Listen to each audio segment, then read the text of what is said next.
বিরতির পর আবার আপনাদের স্বাগত। যে বিষয়টা নিয়ে আলোচনা করব এই মুহূর্তে, মান্দাই আরডি ব্লকের অধীন হারবাং গ্রাম পঞ্চায়েত, এই গ্রাম পঞ্চায়েতের মাধববাড়ি এলাকায় পানীয় জলের সরবরাহ করার জন্য একটি ডিপ টিউবওয়েল বসানো হয়েছিল 1 বছর আগে। 42 লক্ষ টাকা খরচ করা হয়েছে এই জলের উৎস নির্মাণে খরচ করা হয়েছে, এবং কিন্তু এখনো পর্যন্ত পানীয় জলের পরিষেবা দেওয়ার জন্য পাইপ বসানো হয়নি। বিভিন্ন জায়গায় পাইপ ছড়িয়ে ছিটিয়ে পড়ে রয়েছে। ট্রান্সফরমার থেকে বিদ্যুৎ সংযোগও দেওয়া হয়েছিল, কিন্তু তারপরেও কোনো কিছু এই কাজের কাজ হয়নি। বর্তমানে সেই সংযোগটি কেউ ছিন্ন করে রেখে ডিপ টিউবওয়েল মেশিনটি খুলে নিয়ে গেছে দপ্তর। কেন নিয়ে গেছে সেই বিষয়েও জানেন না জনজাতি পরিবারগুলো। স্থানীয় মাধববাড়ি এলাকায় বয়স্ক প্রেম কুমার দেববর্মা জানিয়েছেন, গ্রামে 100-র উপরে পরিবার রয়েছে, কিন্তু স্থানীয় জলের জন্য তারা নিত্যদিন যন্ত্রণায় ভুগতে হচ্ছে তাদের। এলাকার বিধায়িকা স্বপ্না দেববর্মার কাছে দাবি অতি সত্বর যেন এই পাম্প মেশিনটি চালু করার জন্য উদ্যোগ নেওয়া হয়। এলাকাবাসীরা চাইছেন মান্দাই আরডি ব্লক থেকে যেন গাড়ি করে জল দেওয়ার ব্যবস্থা করা হয়। গোটা ঘটনাকে কেন্দ্র করে স্বাভাবিকভাবেই এই মুহূর্তে সেই এলাকাতে অন্ততপক্ষে যাতে একটা ডিপ টিউবওয়েলের পরিষেবা যাতে আবার সচল করা হয়, সেই দাবি কিন্তু করছেন তারা। কি বলছেন সংশ্লিষ্ট গ্রামের বাসিন্দা প্রেম কুমার দেববর্মা, শুনবো। কতদিন ধরে আপনারা এই এলাকায় জলের সমস্যা চলছে?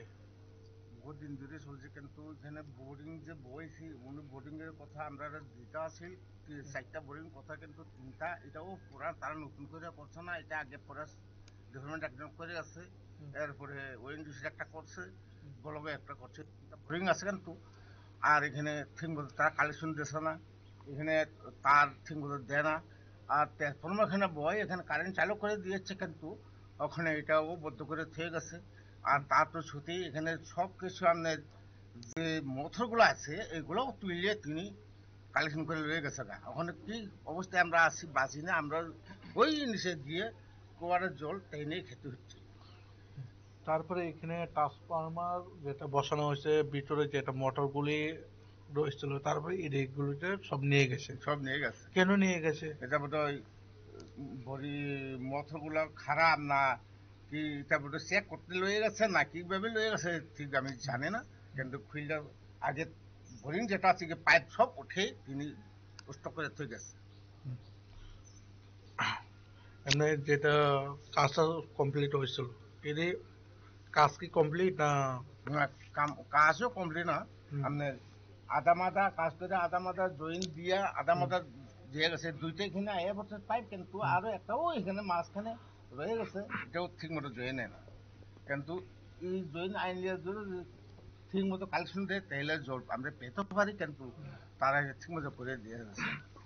আমি সাথে বললাম যে স্যার এমন এমন অবস্থা, আমরা খাওয়ান পাই না, এত লোক পাঠিয়েছি, লোক পাঠানোর পর এটা ওখানে খুলে তুলে সব কিছু করে করে গেছে। আর টেস্ট কোনো বহন বন্ধ করে গেছে, এখানে কাটতে হয়ে গেছে। এখন আপনারা কি বলতে চান? আমরা জল পেতে চাই। জল পেতে চান আপনারা? এমনি কাজটা 10 বছরে এমনি কয় বছর হয়েছে এই কাজটি? 1 বছর। আপনারা শুনলেন এলাকার প্রেম কুমার দেববর্মা কি জানিয়েছেন, এবং স্বাভাবিকভাবেই তাদের যে দাবিটা রয়েছে 42 লক্ষ টাকা খরচ করা হয়েছে জলের উৎস নির্মাণে, কিন্তু এই বিষয়টাকে কেন্দ্র করে তারা পরিষেবা কিছুই পাচ্ছেন না। অবশ্যই স্থানীয় যিনি বিধায়িকা রয়েছেন তার কাছে দাবি রয়েছে তাদের, যাতে যাতে করে এই জলের যে সমস্যা সেটা যাতে মিটিয়ে দেওয়া হয়। মান্দাই আরডি ব্লকের অধীন হারবং গ্রাম পঞ্চায়েতের এই পঞ্চায়েতের মাধববাড়ি এলাকায় পানীয় জলের সরবরাহ করার জন্য ডিপ টিউবওয়েল বসানো হয়েছে 1 বছর আগে। 42 লক্ষ টাকা করে খরচ করে বসানো হলেও এখনো পর্যন্ত পরিষেবা পাচ্ছেন না এলাকাবাসী। সময় ছোট বিজ্ঞাপন বিরতির রয়েছে অন্যান্য সংবাদ, সঙ্গে থাকবেন।